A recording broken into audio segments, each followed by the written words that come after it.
Sore itu, David menyusuri jalan pemisah antara komplek perumahan dan pemukiman penduduk. Setelah 5 tahun belajar di salah satu universitas negeri di Bandung, dia mendapatkan gelar sarjana teknik. Dan baru seminggu ini, dia mendapatkan pekerjaan di tempat asalnya, Jakarta. Tepat di hari kelulusan SMA, ibunya meninggal karena sakit. Semenjak itu pula dia jarang berkomunikasi dengan ayahnya, karena dia harus melanjutkan kuliah di Bandung. Akhirnya aku bisa istirahat, gumam David. Segera dia masuk rumah. Sudah pulang Kak, tiba-tiba suara anak kecil mengejutkan dia. Dan dia melihat seorang anak kecil yang berdiri di atas meja sedang tersenyum ke arahnya. Hei, ayo turun, jangan bermain di situ. Sambil berkata, David berbalik menyalakan lampu. Kemana perginya bocah itu? Gerutu David. Ayah, siapa anak kecil yang bermain di rumah kita? Perumahan di sini tidak ada anak kecil. Mungkin anak kampung sebelah, jawab datar ayah David. Ayah mau ke masjid. Kamu jangan tidur, sebentar lagi maghrib. Mandi dulu biar segar, ucap ayah David sambil berlalu. Enakan rebahan dulu, lagian belum azan juga. Sebenarnya, siapa bocah tadi? Kok bisa di dalam? Kok bisa tiba-tiba hilang begitu saja? Gumam David.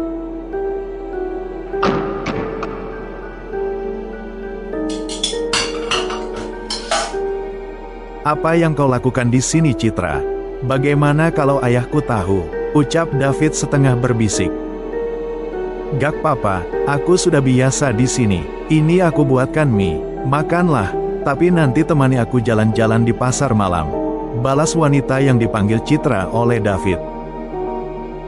Karena lapar, David langsung menghabiskan mie yang dibuat Citra. Ayo, kita berangkat, seru David. Kakak, aku ikut. Suara apa itu?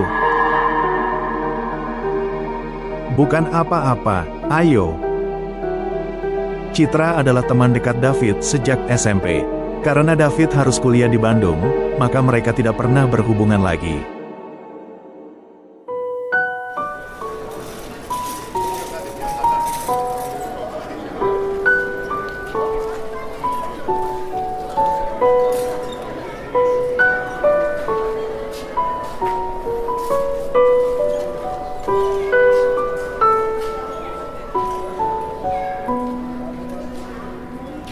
Malam sunyi, ku impikanmu, ku lukiskan kita bersama.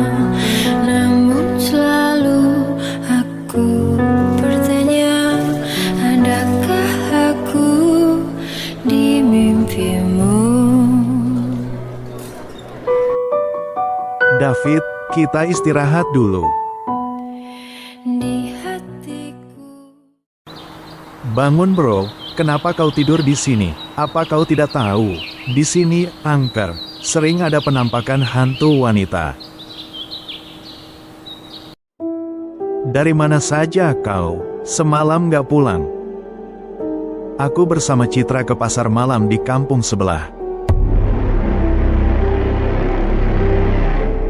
Ayah mau keluar, ada janji, kunci pintunya kalau mau tidur. Malam yang melelahkan, entahlah. Tidur lagi saja. Selamat sore Om, apa David tidak pulang liburan semester ini? Silahkan duduk dulu Citra, jawab ayah David sambil berjalan menuju pintu. Ada apa ini Om? Kenapa pintunya dikunci? Citra mulai panik.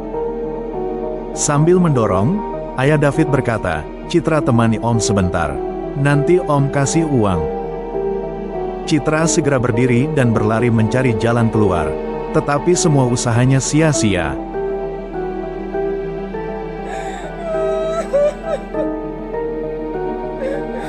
Karena usahanya berjalan dengan mudah, ayah David bahkan menyekap Citra di rumahnya hingga hamil.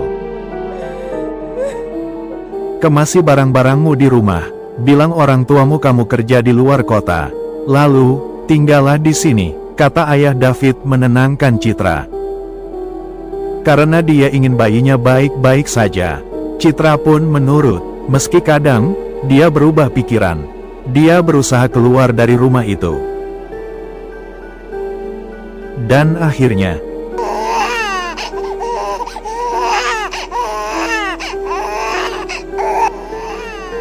karena takut tetangga mendengar tangisan bayi, ayah David kalap menghabisi bayi yang baru lahir itu. Hal ini membuat kejiwaan Citra semakin tertekan. Ayah David pun demikian. Tiap hari Citra semakin tak terkendali. Hingga suatu ketika,